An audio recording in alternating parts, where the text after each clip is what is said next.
حضرت حسن بصری رحمۃ اللہ علیہ فرماتے ہیں کہ ایک فاحشہ عورت کے بارے میں مشہور تھا کہ اسے دنیا کا انتہائی حسن دیا گیا تھا۔ اس کی بدکاری بھی انتہا کو پہنچ چکی تھی۔ جب تک وہ 100 دینار نہ لے لیتی، اپنے قریب کسی کو نہ آنے دیتی۔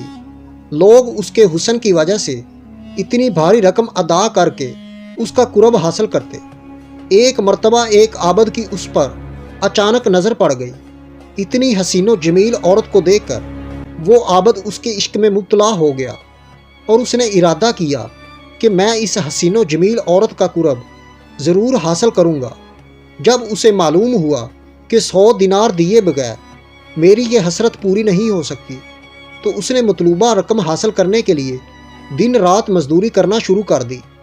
کافی تگ و دو کے بعد جب 100 دینار جمع ہو گیا تو وہ اس بدکار عورت کے پاس پہنچا اور کہا، اے حسن و جمال کی پیکر، میں نے مزدوری کر کے 100 دینار جمع کیے اور وہ لے کر تیرے پاس آیا ہوں۔ یہ سن کر اس فاحشہ عورت نے کہا، اندر آ جاؤ۔ جب وہ عابد کمرے میں داخل ہوا تو دیکھا کہ وہ حسین و جمیل عورت سونے کے تخت پر بیٹھی ہے۔ اس نے عابد سے کہا، میرے قریب آؤ، میں حاضر ہوں۔ وہ عابد بے تاب ہو کر اس کی طرف بڑھا اور اس کے قریب تخت پر جا بیٹھا۔ جب وہ دونوں خدا کی نافرمانی کے لیے بالکل تیار ہو گئے تو اس عابد کی سابقہ عبادت اس کے کام آ گئی اور اسے خدا تعالیٰ کی بارگاہ میں حاضری کا دن یاد آ گیا۔ بس یہ خیال آنا تھا کہ اس کے جسم پر کپ کپی طاری ہو گئی، اس کی گناہ کی خواہش ختم ہو گئی اور اسے اپنے اس فعل بد کے ارادے پر بڑی شرمندگی ہوئی۔ اس نے عورت سے کہا، مجھے جانے دو اور یہ 100 دینار بھی تم اپنے پاس رکھو، میں اس گناہ سے باز آیا۔ اس عورت نے حیران ہو کر پوچھا کہ آخر تمہیں کیا ہوا ہے؟ تم تو کہہ رہے تھے کہ میرا قرب حاصل کرنے کے لیے تم نے بہت کوشش کی، اب جب کہ تم میرے قریب ہو اور میں نے اپنے آپ کو تمہارے حوالے کر دیا ہے تو اب تم مجھ سے دور بھاگ رہے ہو۔ آخر کیا چیز تمہیں میرے قریب آنے سے منع کر رہی ہے؟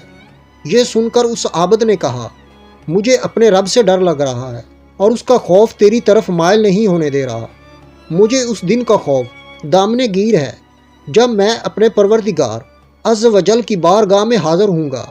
اگر میں نے یہ گناہ کر لیا تو کل بروز قیامت رب تعالیٰ کی ناراضگی کا سامنا کس طرح کر سکوں گا؟ لہٰذا اب میرا دل تجھ سے اچاٹ چکا ہے، مجھے یہاں سے جانے دو۔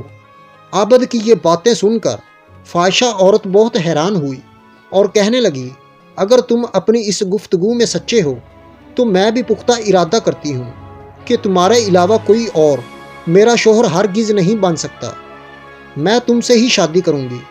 عابد کہنے لگا، تم مجھے چھوڑ دو، مجھے بہت گھبراہٹ ہو رہی ہے۔ عورت نے کہا، اگر تم مجھ سے شادی کر لو تو میں تمہیں چھوڑ دیتی ہوں۔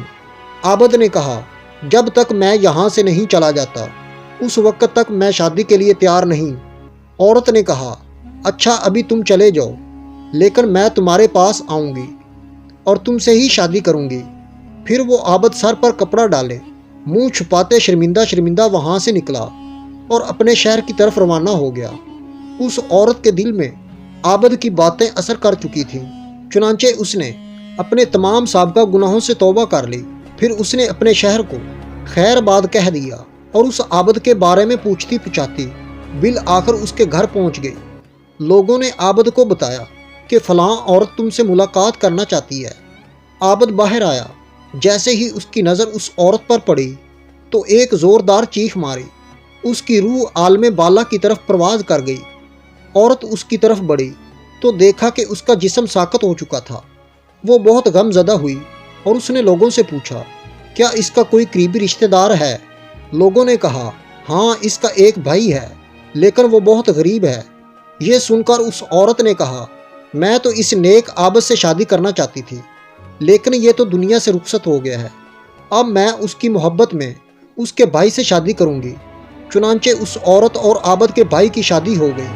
اللہ تعالیٰ نے انہیں نیک اور صالح اولاد عطا فرمائی اور ان کے ہاں 7 بیٹے ہوئے، سب کے سب اپنے زمانے کے مشہور ولی بنے۔ حوالہ روزنامہ امت اخبار۔ جی تو فرینڈ، آج کی ویڈیو میں بس اتنا ہی۔ ویڈیو پسند آنے پر اسے لائک کریں، چینل کو سبسکرائب کرنا مت بھولیں۔ Thank you for watching.